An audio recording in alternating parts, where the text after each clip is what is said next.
your guides to a really great financial future. Tom and Don are talking real money. This is a big day. This is a huge day. Tom learned to hook up his own shotgun mic in his office studio. I am so proud to call him my co-host now because he mastered, I was going to say monstered, but he mastered some technology. Congratulations. You can hear me, and I'm told I look good too. So all that. What more could you ask for? Yeah. This is the podcast, the Talking Real Money podcast. I'm Don McDonald. That's Tom Cock. And we're here to talk about a money subject of some kind, which is what we're going to do because that's our job. And we're doing it. We keep fine tuning the process. As you notice, there are no microphones now in the middle of the screen because we want this to look more like for the video production, a video production. We still have the headphones because we need those to hear each other. But otherwise, we now have really nice Sennheiser shotgun mics that are out of the screen, out of the frame, and yet you can hear us in high fidelity audio. The Sennheiser get something? I mean, are they paying us something for product placement? You know, that's why we don't show them. See, if we brought it down into the frame. Well, you mentioned them, though, so maybe they should pay something. Yeah, they won't. And they charge a fortune for these mics, too. So welcome to our get-together. This is Talking Real Money, the podcast. If you have questions for us, by the way, please call them in at 855-935-TALK, 855-935-8255, or send them in at talkingrealmoney.com, and we'll answer those on future podcasts or in the radio show that airs live on Saturdays in Seattle on Como Radio. Tell your friends. Today's topic, something that I have been grousing about, complaining about for a very, very long time. And that is the Dumb Dow. It's dumb, the Dow. The Dow Industrial Average? That's the Dumb Dow. Yes, the Dow Jones. Transportation? Industrial Average. Okay. Which dates back to, in its current form, do you know the year? I know that it's been around 125 years. I guess I could do the math. Do the math. It'd be 1896. Sounds about right, yes. All right. The first printing calculator, adding machine, was invented after 1896. And when you hear how they calculate the Dow Jones Industrial Average, you'll know why. This is why I know I hate the Dow. Do you hate the Dow? I hate it in that it gets, people use it as a reflection of stock prices. I think it's a very poor reflection of stock prices. And you're going to tell them exactly why. Well, yeah, first, it's made up of 30 companies. Just 30. Out of all the companies in the United States, which number thousands. Almost 7,000, I think. The Standard & Poor's 500 index is, I know you can figure this one out, 500 stocks. Okay, 500. That's a better index. I'd prefer we use that. The Dow 30 is American Express, Amgen, Apple, Boeing, Caterpillar, Cisco, Chevron, Goldman Sachs, Home Depot, Honeywell, IBM, Intel, Johnson & Johnson, Coca-Cola, J.P. Morgan Chase, McDonald's, 3M, Merck, Microsoft, Nike, Procter & Gamble, Travelers, United Health, Salesforce, Verizon, Visa, Walgreens, Walmart, Walt Disney, and Dow Incorporated. They got to put themselves in there too, because why go to work if you're not? Actually, I think that's the chemical company probably, because I think Dow is S&P, Dow Jones. Yeah. But here's what's bad about it. So you'd think, okay, great. The Dow is the value of those 30 companies, right? No. What's the biggest company in America right now? Well, depending on when you watch this, it's one of three. They kind of vie for position. It's got to be Apple, Microsoft, Amazon. Yeah, there you go. Wow, look at me. Go. They kind of move around. Yeah. They are, in terms of the size of their company, what's called the market capitalization, which is the total value of the company's stock. According to the stock market. The number According of to the shares stock market. outstanding times the share price. That's a Right. number. Yeah. The largest component of the Dow right now, and it's likely to remain that for a very long time, just looking at this list, is United Health Group. Which is not, I don't think they're as big as any of the three you just mentioned. Not even close. Yet, the Dow is moved more by United Health's stock price than by any other, because here's how the Dow 30 is calculated. Now, you tell me if this isn't a stupid way to calculate. Oh, it's easy if you've got no math skills. Meaningless. Meaningless. Yes. You're right. Well, it's if you have limited math skills, any idiot can calculate the Dow. Yes, that's true. What you do is you go get the stock price of one share of every one of those stocks. Yeah. Add them all together. Okay. 30 stocks, add them all together. Take that bottom number and divide it by 0.147. You can even do that with long division, some of you. Take a while, but you could do it. Yes. Mm-hmm. If you have a calculator, that's about a 12-second calculation, that last one. Okay, maybe it's 2 seconds. Which is why the Dow was used back in the olden days. Because can you imagine when you didn't have a computer and you had to calculate the market capitalization of every company out there and come up with an average price? You couldn't do it minute by minute, hour by hour, because you would have had to have a whole room of people doing this or writing it down on a piece of paper. So what it is, it's a mess. It doesn't represent the stock market. It makes no sense. And yet, we all continue to say, oh, what did the Dow do today? Yeah. And so you're right. It's as I said, it's a horrible measure of what's going on in the stock market. Number one, as you mentioned, the very few issues. Number two, the fact that you add up the price of, so if Don and Tom Inc. decide to go public and somehow by miracle we end up on the Dow Jones Industrial Average and we decide, well, we'll have initial public offering of $300 a share. Now, all of a sudden, we're moving the market more than, companies that do matter, like Boeing. Actually moving the market more than any company except United Healthcare, because it's $400 a share. So it literally doesn't make sense. No. And share price, this is an important thing to understand. The price of a stock is random. It means nothing. Let's say, for example, I have $1 billion company. My company, all of its stock is worth $1 billion.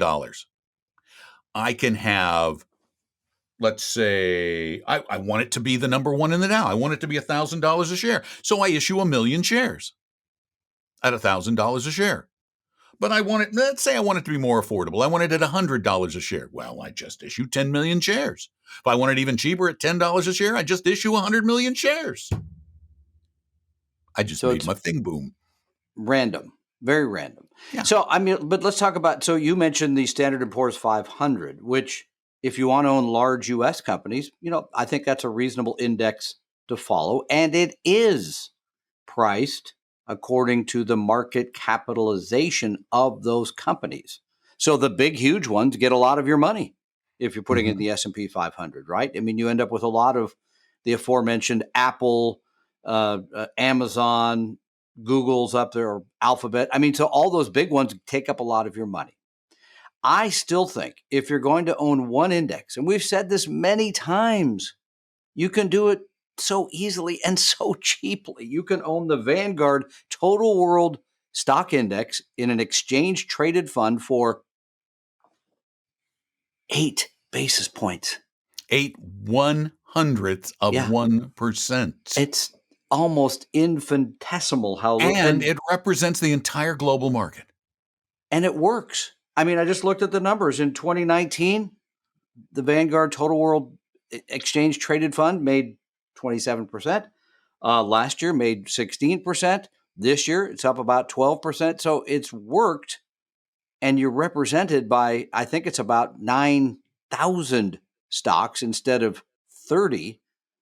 So I see, I don't want to say indexing is bad. I think there's things you could do to enhance your returns a little bit rather than just own an index. But there's absolutely nothing wrong with owning an index. I just would not own anything similar to the Dow Jones Industrial Average. I would not own just the S&P 500. I would own a global portfolio. I would simply do it through Vanguard's product, which is very, very low cost and very, very, very diversified. And if you're in the media and you like saying the Dow, you just like the way it rolls off the tongue, well, let's change from the Dow 30 to the Dow Jones U.S. Total Stock Index, which is 3,800 plus stocks. The number one stock in the index, Apple, followed by Microsoft, followed by Amazon, just like it's supposed to. And that will give you a better indicator of what the United States stock market is doing. We need to stop using the Dow 30, CNBC, Fox Business, Wall Street Journal, owned by Dow Jones. Shocker. But Dow Jones also owns the S&P 500 index. So what do they care which one we quote? They don't care. The Dow should be eliminated. It should be flushed into the septic system of history. I was trying to think of other things that are 125 years old that still get the attention that the Dow Jones Industrial Average does. Did you think of a thing? I couldn't think of one. I can't either. So that's a long time ago. And the fact that you can add it all up and with simple division figure out the price really does show you that it lacks the sophistication it should if people are going to follow it to say, here's what the stock market is doing. Let's see, 125 years ago, the primary 1896 for the primary form of short distance transportation was horses. Yeah. We don't use those as much. The primary method of long distance transportation was trains. Yeah. We don't use those very much. Mm-mm. The number one way of preserving and keeping food fresh was the Iceman, who wandered by with his truck. And if you needed to communicate someone across the country, it was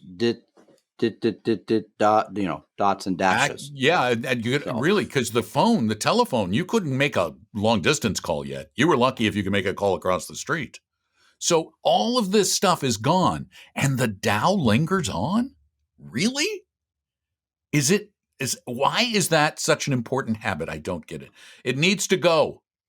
I'm thinking about starting a movement. If you would like to join the movement, let me know. Send me a note at talkingrealmoney.com. We're going to start a Dump the Dumb Dow movement. Dump the Dumb Dow. I give me a placard and I'm all over it. I got to get another mic arm. This one has too many springs in it. So when I hit my table, it gets at the point of emphasis it deserves. Yeah, I don't want that kind of emphasis. Dumping the Dow, we got it. We got it. You want any questions? Sure. In this episode? I'm always up for a question. All right. How about this one? Variable annuity investors outperform mutual fund investors. Really?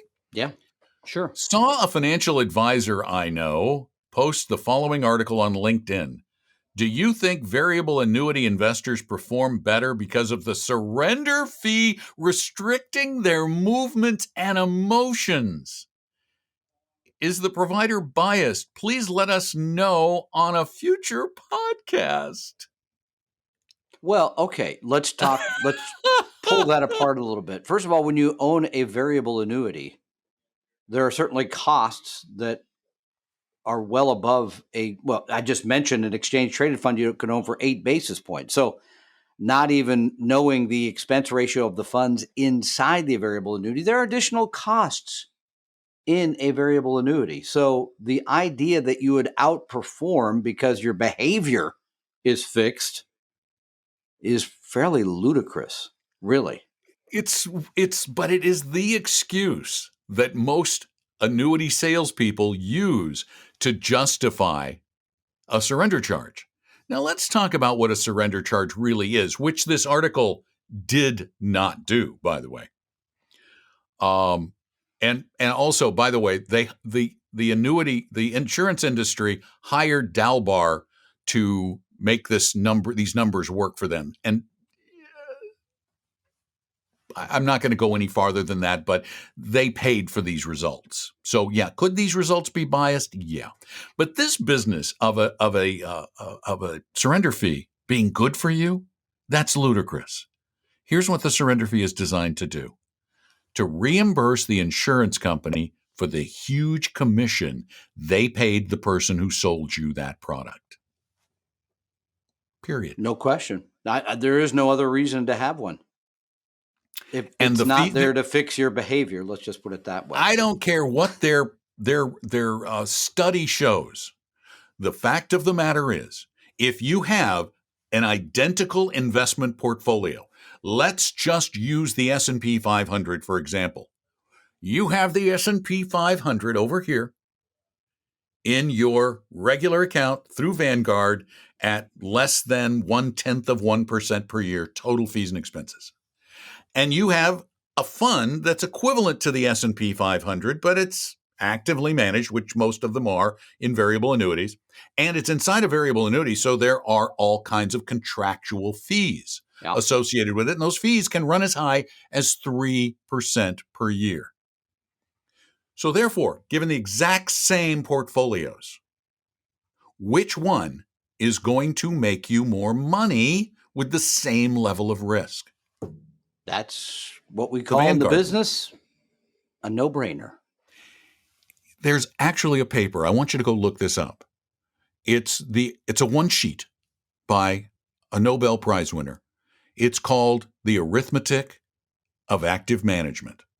And this paper will prove through mathematics that it is impossible for active managers to beat the market. And that includes variable annuity managers, sub-account managers. So thanks for that question. And yeah, it's definitely biased.